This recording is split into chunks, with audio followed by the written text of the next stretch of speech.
ETF index mutual funds నేర్చుకుని stock మార్కెట్లో రాణించాలనుకుంటున్నారా? వెంటనే ఈ నెంబర్కి కాల్ చేయండి. నమస్తే రమగారు. నమస్తే జయ.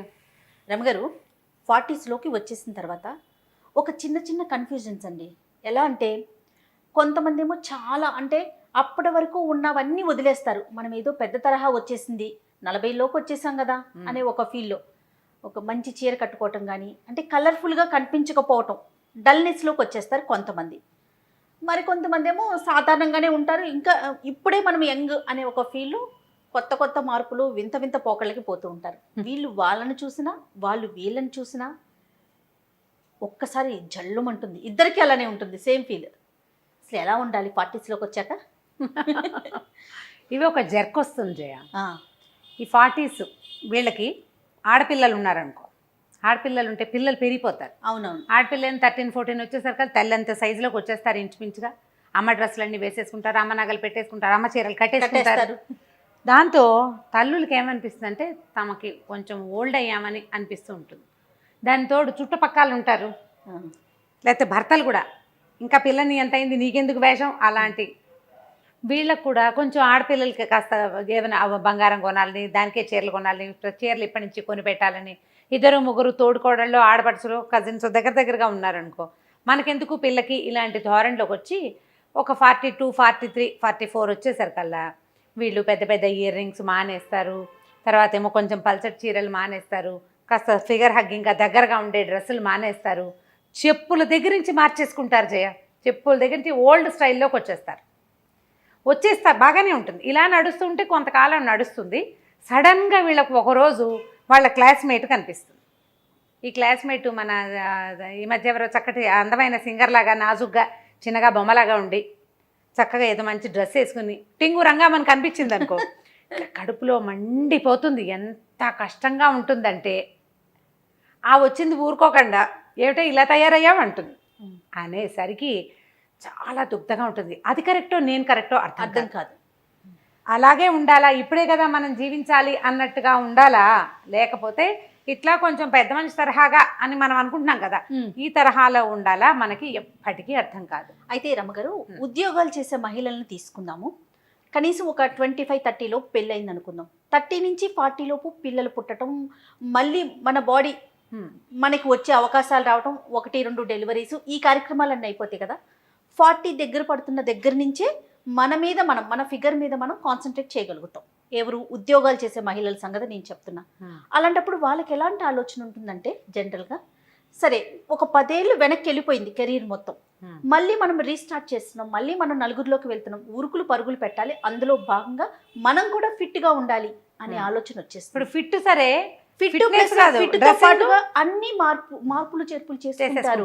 చేస్తున్న ఉద్యోగాన్ని బట్టి కావచ్చు, లేకుంటే తిరిగే పరిస్థితులను బట్టి కావచ్చు. ఎందుకంటే ఒక 10 ఏళ్ళు వెనక్కి వెళ్ళిపోయాం కదా అనే ఆలోచన సహజంగా ఉంటుంది. ఇలాంటప్పుడు ఎవరైతే ఇంట్లో ఉంటారో వాళ్ళకి కనిపించినప్పుడు వాళ్ళకి మీరు అన్నట్లుగా నేను తప్ప వాళ్ళు కరెక్టా అనే ఆలోచన వచ్చేస్తుందేమో, బహుశా వస్తుంది కదా. అంతే.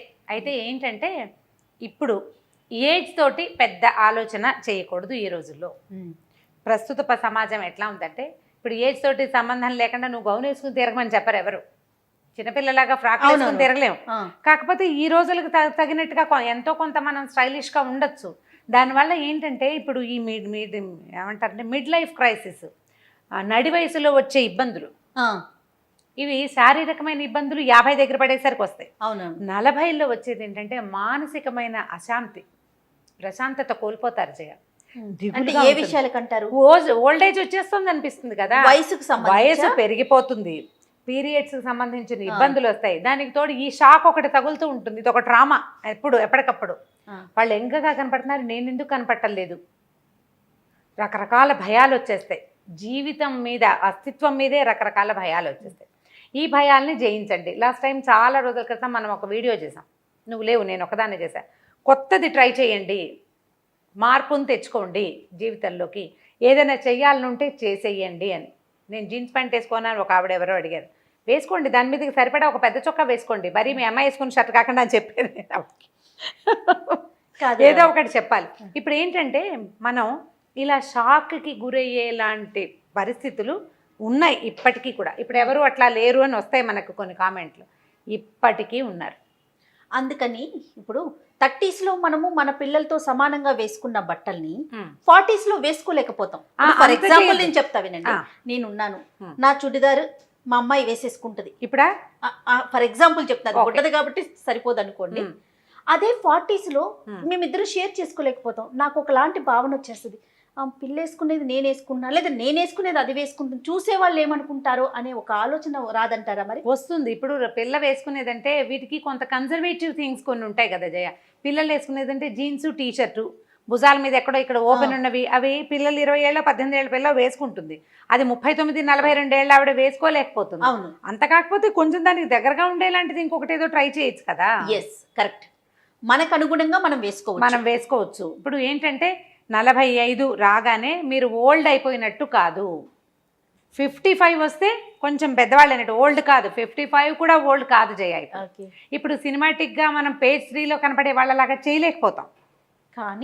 కానీ మీకు మీ మనసుకి తగినట్టుగా, వయసు అని చెప్పట్లేదు, మీ మనసుకి తగినట్టుగా మీకు భావాలు కనుక కొంచెం మామూలు భావాలు ఉంటే దానికి తగ్గట్టు ట్రై చేయండి. మీకు జర్క్ తగిలి ఎవరైనా షాక్ ఇచ్చి మీకు వాళ్ళలాగా మీరు చేస్తే ఓవర్ యాక్షన్ చేసినట్టు ఉంటుంది. అలా కాకుండా మీరు 30s నుంచి 40sకి ప్రయాణం చేసేటప్పుడు ప్రయాణాన్ని ఏజ్ దానంతట అది పోతుంది. మీరు ఈ డ్రెస్లో నుంచి ఒక ముతక చీరలోకి జంప్ అయిపోవద్దు, ఒకేసారి జంప్ అవ్వకండి, స్లోగా తీసుకురండి చేంజ్. పెద్ద పెద్ద ఇయర్ రింగ్స్ పెట్టుకోవటము, మెడలో ఏదైనా ట్రెండీగా 1-2 వస్తువులు వేసుకోవటము, గాజులు వేసుకోవటము, వేసుకోకపోవటము, చెప్పులు, అన్నీ కూడా. ఇప్పుడు నేను ఒక పెద్ద చీర బార్డర్ ఉన్న చీర కట్టుకుని, పెద్ద బొట్టు పెట్టుకుని, చెవులకి ఏవో దుద్దులు పెట్టుకుని వెళ్తే నాకు చూపించే చెప్పులు ఒక రకంగా ఉంటాయి. నేను కొంచెం సన్నటి చీర, బాగా నైస్గా ఉన్న చీర కట్టుకుని వెళ్ళాను అనుకో, చెప్పులు వేరేవి చూపిస్తారు. నువ్వు చెప్పుల షాప్ దగ్గర నుంచి చూడండి, ప్రతి చోట అలాగే ఉంటుంది. మనల్ని బట్టే కదా. ఒకవేళ ఇలాంటి జర్క్ కనుక మీరు తగిలితే ఒకేసారి వాళ్ళ దాకా వెళ్ళిపోకుండా మీ నుంచి మీరు కొంచెం వెనక్కి రండి. ప్రధానమైంది, చాలా ముఖ్యమైనది మనసు. నాగేశ్వరరావు గారు ఎప్పుడు చెప్తుంటారు, బహుశా వినే ఉంటారు మీరు, ప్రతి ప్రసంగంలో ఆయన ఇదే మాట చెప్తారు. 70s కూడా ఇదే మాట రమ్మగారు, వయసు వచ్చింది నా శరీరానికి, మనసుకు కాదు అంతే పదే. ఈ మాట నాకు ఎంత గుర్తో. మన మనసు అది కదా ప్రధానం. ఇప్పుడు జర్క్ తినేది శరీరం కాదు, మనసే. ఎవరినైనా చూడంగానే జర్క్ అయిపో, మనం ఒకేసారి బెంగ వచ్చేస్తుంది మన మీద. మనకి ఇదేంట్రా దేవుడా, వీళ్ళు ఇంత బాగున్నారు, నేనేమిటి ఇలా ముసలం అయిపోయానండి. సడన్గా మీరు మేకప్ మార్చేస్తే వెగటుగా ఉంటుంది. అందుకని జర్క్ తీసుకోవద్దు, జర్కుల్లోకి వెళ్ళకండి. హుందా అయిన ప్రవర్తనతోటి ఉండండి. ఈ ఏజ్కి నేను ఇలాగే బిహేవ్ చేయాలి అనే ధోరణికి అందులోంచి బయటకు వచ్చేయండి. ఈరోజు అట్లా లేదు, అందుకని ఇప్పటి వేషాలు కూడా వేయకూడదు. ఆ మాట ముందే చెప్పాను, హుందాగా అని చెప్పాను, ఆ పదం చెప్పాం కదా. ఇప్పుడు దీంట్లో హుందా ఎంత హుందాగా అనేది దట్స్ అప్ టు యూ. నీ యొక్క పరిస్థితి, నీ ఆర్థిక పరిస్థితి, నీ యొక్క సామాజికమైన పరిస్థితి, మనం తిరిగే మన సర్కిల్, మన ఫ్రెండ్స్, మన సర్కిల్. ప్రధానమైనది ఏంటంటే జయ, ఇదివరకటికి ఇప్పటికి తేడా ఎక్కడొచ్చిందంటే చెప్పనా, మనం అమీర్పేటలో ఉన్నాం అనుకుందాం. ఇదివరకటి అమీర్పేట ఒక రకం, అమీర్పేట నుంచి కొంచెం ముందుకెళ్తే ఈ ఎస్ఆర్ నగర్ మనం ముందుకెళ్ళామనుకో, ఆ సన్నది కుకట్పల్లి అవి పాతగా మన చిన్నప్పటి ఊళ్ళలా కనపడేవి ఇది వరకు. ఇప్పుడు తర్వాత కాలంలో ఇంకో కుకట్పల్లి పెరిగిన తర్వాత కొంచెం చందానగర్, మియాపూర్ పాతగా ఉండేవి. ఇప్పుడు చందానగర్, మియాపూర్ కూడా పాతగా లేదు, ఎక్కడికక్కడ ప్రపంచం పెరిగిపోతూనే ఉంది.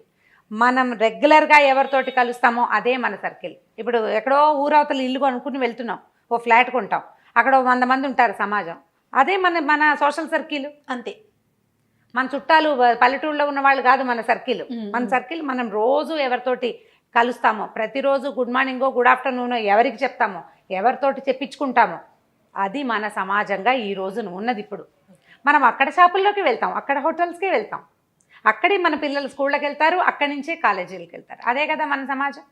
సో చిన్న ఆ పెద్ద గుంపుల నుంచి విడిపోయాం, ఈ చిన్న గుంపులో కొత్త గ్రూప్ తయారవుతుంది. వాళ్ళంతా కాకపోయినా మీరు వెనకబడి ఉన్నానని మీకు అనిపిస్తే, ఇది నేను అందరినీ ఈ పని చేయమంటున్నానని మీరు ఎంకరేజ్ చేస్తున్నానని భావించద్దు.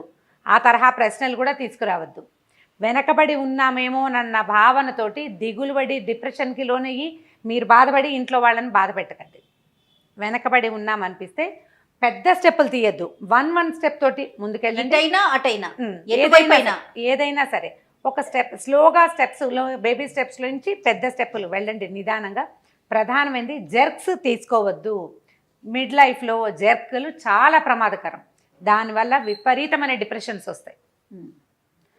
ఈ వచ్చే మిడ్ లైఫ్లో వచ్చేటువంటి డిప్రెషన్స్ హార్మోనల్ ఇంబ్యాలెన్స్కి కారణం. ప్రధాన కారణం అవుతాయి. ఒకటి హెయిర్ లాస్, ఇంకా తొందరగా ఏజింగ్లోకి వెళ్ళిపోతారు, వయసును ఇంకా పెంచేసుకుంటారు మీరు.